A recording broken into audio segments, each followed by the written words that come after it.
Halo teman-teman, salam sehat selalu untuk kita semua. Kembali dengan saya, Bung Ropan. Terima kasih buat teman-teman semua yang terus bisa memberikan support untuk pantengin channel YouTube Bung Ropan. Dan juga bagi Anda yang sudah mendapatkan giveaway sebelum ini sudah hampir 100 orang yang bisa menerima. Selamat buat Anda. Dan sekarang saya akan melanjutkan pembicaraan tentang kesuksesan dari Liverpool yang menjadi juara di Piala FA atau gelar kedua mereka pada musim ini atau di tahun 2022 setelah diawali pada Februari yang lalu dengan merebut Carabao Cup dan sekarang Piala FA. Namun bukan soal pertandingannya yang kita akan bahas di sini, tetapi melihat sosok. Saya coba untuk berbicara dengan Jurgen Klopp, sang arsitek. Bagaimana dia membangun Liverpool ini. Dia merevolusi Liverpool ini. Ini luar biasa. Sejak ia datang dari Dortmund pada musim 2015-2016. Menggantikan Brendan Rodgers yang dipecat. Dan dia masuk pada Oktober saat itu. Dia terus bisa memberikan motivasi kepada semua pemain Liverpool. Dia meminta kepada manajemen untuk menunggu sampai 4 tahun baru ada trofi yang bisa dia berikan. Dia sudah berhitung dengan cermat sekali. Bahkan ingin membangun Liverpool ini yang seakan tertidur di era modern. Sepak bola Liga Primer sejak bergulir pada 92-93 ini bukan pekerjaan yang mudah. Dan Klopp tahu persis dia butuh waktu untuk memoles tim ini. Tetapi dia sudah memperlihatkan itu ketika dia datang langsung membawa tim ini lolos ke final di Piala Liga sebelum mereka kalah di Wembley dari Manchester City dalam adu penalti saat itu. Dan bahkan pada tahun yang sama di 2016 setelah di Piala Liga, klub ini membawa tim lolos ke final di Liga Eropa. Namun mereka kalah di final dari Sevilla saat itu. Dari sinilah sudah bisa menggambarkan bahwa pasti masa depan dari Liverpool bersama dengan klub ini pasti cerah. Dan bagaimana juga manajemen bisa mengambil dan keputusan klub untuk bisa berlabuh di Anfield ini dirasakan sangat pas. Dan dia sudah mengatakan dalam press conference pertama, jumpa pers dia dengan media yang ada di Inggris, bahwa dia bukan seorang yang bisa dikatakan the special one, tetapi normal one. Dia akan coba terus bisa membangun yang membawa Liverpool ini ke arah yang benar untuk bisa mendapatkan trofi sampai pada waktu yang dia tepat, yang dia tentukan. Dan akhirnya Klopp bisa melakukannya dengan baik. Dia mewujudkan impian dari manajemen, dari semua fans Liverpool. Bukan saja sebelum 30 tahun mereka terbangun dengan juara di IPL pada 2020, tapi setahun maju ke depan. Jurgen Norbert Klopp, itu nama lengkap dari Jurgen Klopp ini. Pria berusia 54 tahun yang lahir di Stuttgart sudah melakukannya dengan menjadi juara di UCL. Bahkan 2 tahun sebelum Liverpool ini juara di IPL pertama kali di era modern, dia sudah membawa Liverpool ini lolos ke final UCL di 2018 di Kiev. Namun kalah di final dari Real Madrid. Tetapi setahun kemudian secara back to back, Klopp juga membawa tim ini lolos di Wanda Metropolitano di kota Madrid. Dan mereka menang melawan tim sesama Inggris, Tottenham Hotspur, dengan 2-0. Itulah trofi pertama yang diraih Jurgen Klopp langsung di kasta tertinggi Eropa. Sebelum dia bisa melakukannya di IPL. Bahkan dia membabat trofi bergengsi lainnya di Piala Super Eropa. Ketika itu mereka bisa menjadi juara dan Piala Dunia antar klub dihajar habis oleh Jurgen Klopp dan mereka bisa mendapatkan IPL. Jadi ada 4 trofi sebelum dia mengawinkan 2 trofi di domestik. Untuk pertama kali dalam kiprah dia sebagai seorang manajer, dia bisa mendapatkan 2 cup ini sekaligus dikawinkan, Carabao Cup atau Piala Liga dan Piala FA pada tahun 2022. 6 trofi yang sudah dia dapatkan, luar biasa. Menjadi pelatih pertama dalam sejarah Liverpool yang bisa menyabet semua trofi baik di domestik sampai di level Eropa, bahkan di kejuaraan dunia antar klub. Liverpool boleh punya dua nama besar pelatih yang melegenda. Bill Shankly, pria asal Skotlandia, dan juga pria asal Inggris, Bob Paisley. Kita tahu Shankly itu menangani Liverpool dari 1959 sampai di 74, memberikan 10 trofi. Tapi Bill Shankly ini tidak bisa membawa Liverpool juara di UCL, bahkan di Piala Liga. Dia agak sulit untuk bisa melakukannya.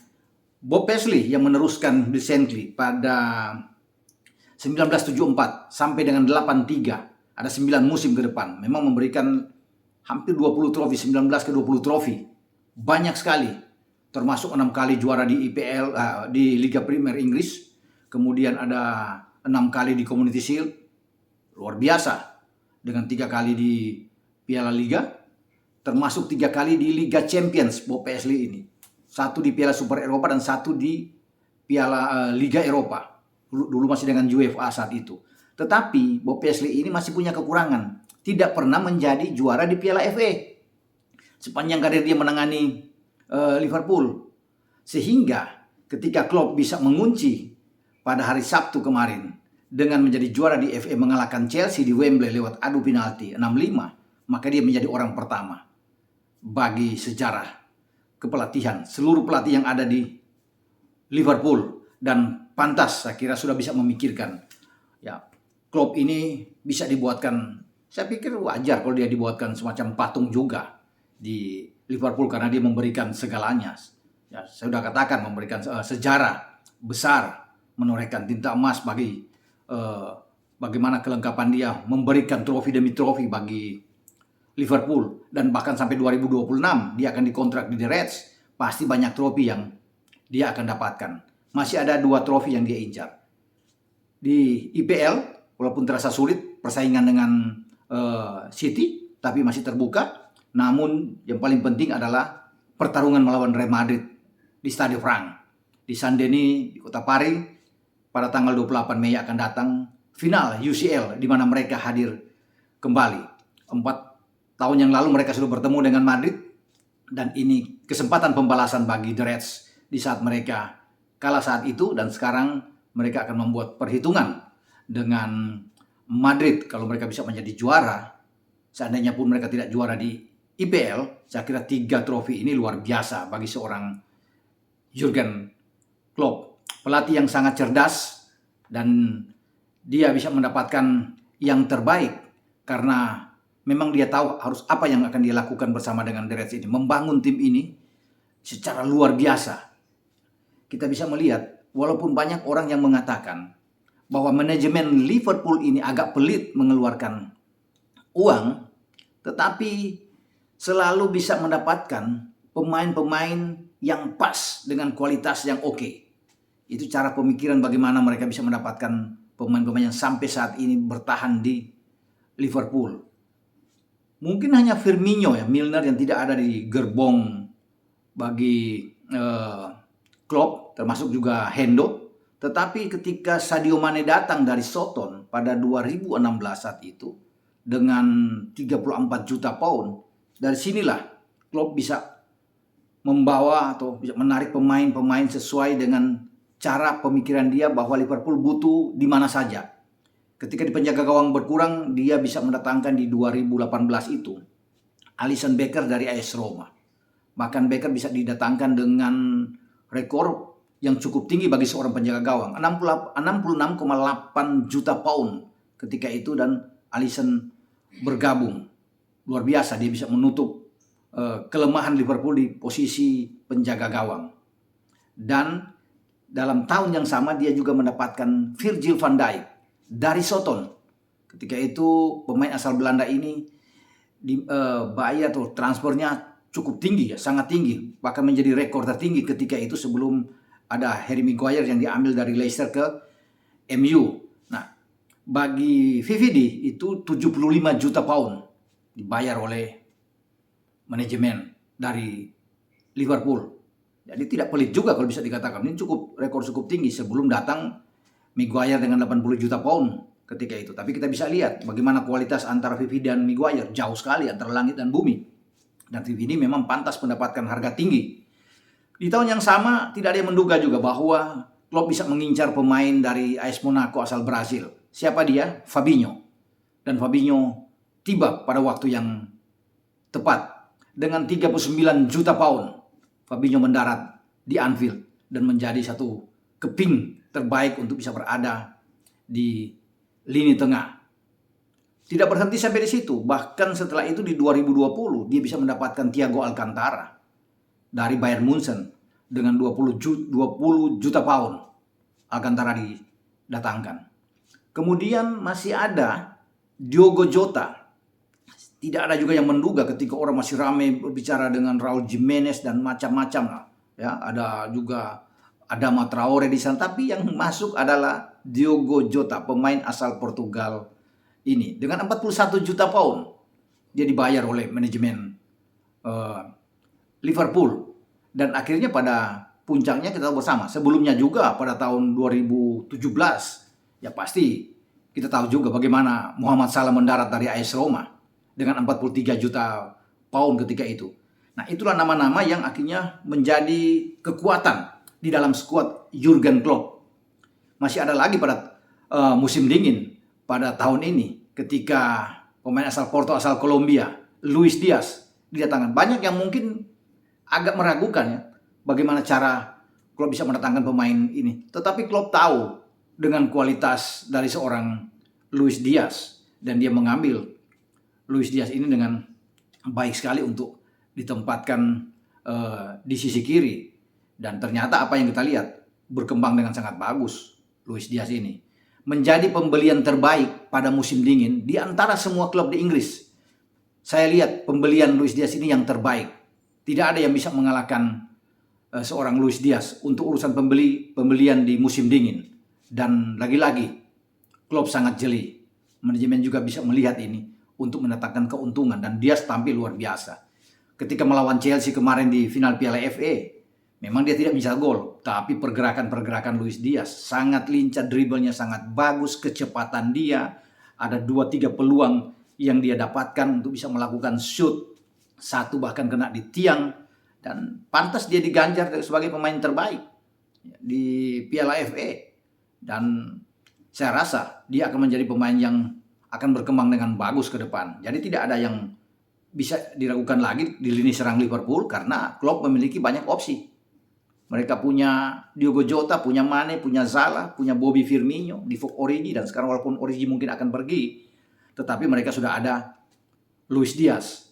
Dan kita lihat harus bisa memuji apa yang harus dilakukan, apa yang dilakukan oleh Jurgen Klopp dalam taktik, strategi, opsi yang dia berikan. Ini pelatih yang jenius, pelatih yang kaya akan taktik. Lihat saja bagaimana dalam cara pergantian pemain, selalu pas. Di saat memang agak-agak was-was dengan tidak ada Fabinho, dia mampu memotivasi Jordan Henderson. Tidak gampang untuk bisa Jordan bermain selama 120 menit di lapangan dan tidak tergantikan, termasuk dengan Thiago. Justru yang dia tarik adalah Naby Keita kemarin untuk mengisi dengan James Milner agar keseimbangan di lini tengah Liverpool berjalan dengan sangat bagus. Di depan juga ketika Luis Diaz bermain dengan baik, banyak juga yang menduga bahwa Diaz akan mengakhiri pertandingan selama 120 menit. Tapi akhirnya dia ditarik keluar oleh Klopp. Dan Klopp memainkan adalah Bobby Firmino setelah sekian lama dia cedera. Dan untuk pertama kali Bobby bisa masuk. Kenapa Bobby masuk? Karena dia melihat bahwa Bobby akan masuk dalam salah satu gerbong di antara 5 orang yang akan ditunjuk mengambil penalti di saat Muhammad Salah sudah ditarik keluar karena cedera di menit ke-33 dan ketidakberadaan seorang Fabinho. Apalagi Van Dijk juga sudah ikut ditarik keluar dan digantikan oleh Joe Matip. Nah, inilah cara dia bisa memasang pemain, menaruh pemain yang baik, kemudian berhitung ke depan untuk bisa melihat bahwa ketika terjadi adu penalti, dan Bobby salah satu yang ditugaskan. Memang agak meragukan ketika Fab tidak ada, ketika Mo Salah juga tidak ada, agak berkurang di dalam gerbong untuk mengambil penalti. Namun Klopp ini menyusun strategi dengan tepat. Jadi tidak mudah orang bisa melihat penalti ini hanya soal keberuntungan. Saya pikir tidak juga. Ya. Di sini butuh pemikiran yang kuat, strategi, taktik, siapa pemain yang akan menembak pertama. Dibutuhkan itu. Siapa yang akan mengambil tembakan kedua? Ini faktor mental. Dia harus bisa mempercayakan pemain-pemain. Dia panggil satu-satu, dia peluk pemain-pemain itu. Dan dia memberikan motivasi untuk bisa menyelesaikan tugas dengan baik. Dengan 5 penendang pertama. Itulah Jurgen Klopp. Dia harus bisa menentukan siapa penembak ketiga, siapa penembak keempat, siapa penembak kelima. Kalau ada Mo Salah, mungkin Mane tidak akan menembak. Mungkin Mane akan menembak pada penembak ke-6 atau ke-7.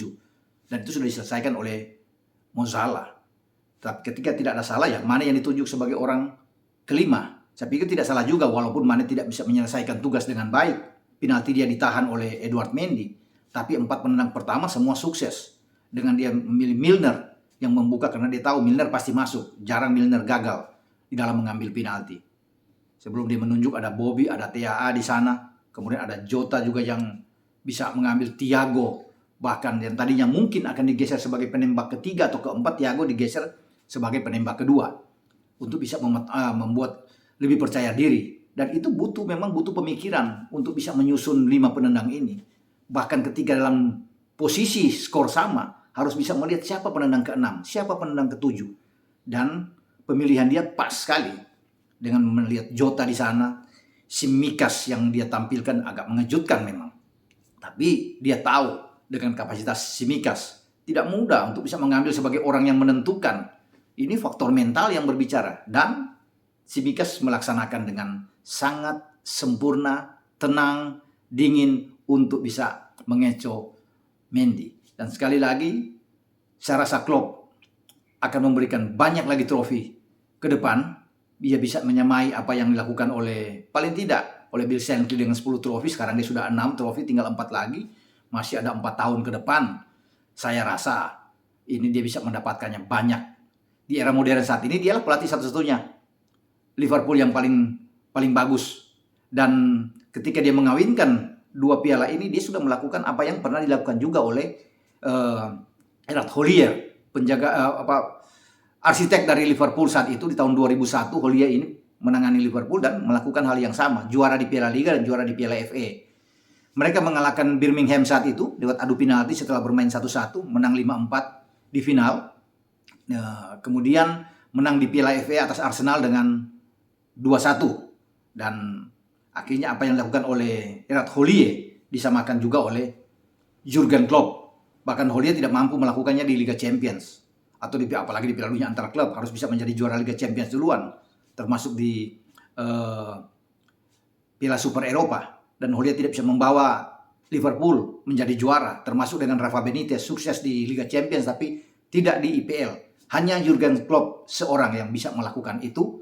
Dan pasti kepercayaan yang diberikan oleh manajemen terhadap pria asal Jerman ini, dia akan lakukan dengan penuh rasa tanggung jawab sebelum dia mengakhiri kepelatihan dia di The Reds pada 2026 yang akan datang. Bagaimana menurut Anda dengan sosok pelatih seperti ini? Silakan Anda berkomentar, melihat apakah dia cocok untuk dibuatkan sebagai patung di depan stadion Anfield atau belum waktunya. Silakan Anda berkomentar. Sampai di sini pembicaraan saya dengan Jurgen Norbert Klopp.